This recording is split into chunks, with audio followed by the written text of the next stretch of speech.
Chapter 22. The Control of Finance and Commerce. Some even believe we are part of a secret cabal working against the best interests of the United States, characterizing my family and me as internationalists and of conspiring with others around the world to build a more integrated global political and economic structure, one world, if you will. If that is the charge, I stand guilty, and I am proud of it. This is a quote from David Rockefeller in 2003.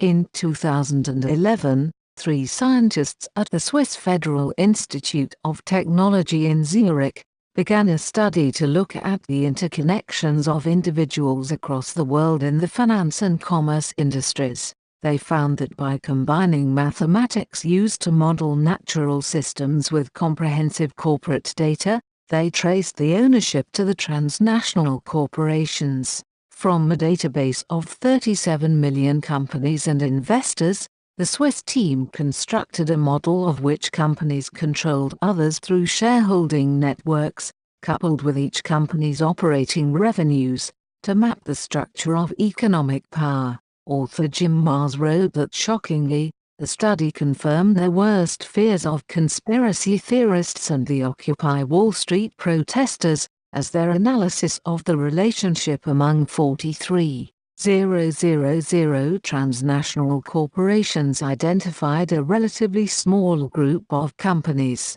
primarily banks, with disproportionate power over the global economy.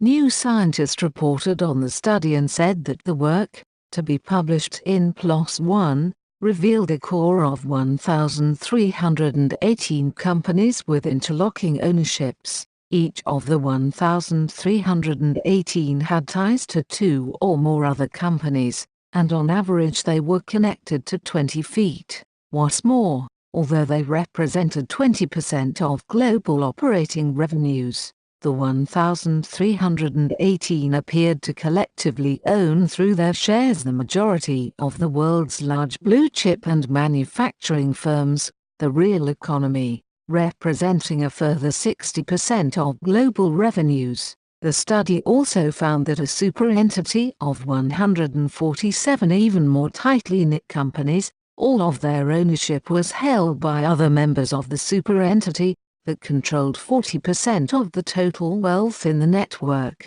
In effect, less than 1% of the companies were able to control 40% of the entire network. Most were financial institutions. The top 20 included Barclays Bank, J.P. Morgan Chase & Company and the Goldman Sachs Group.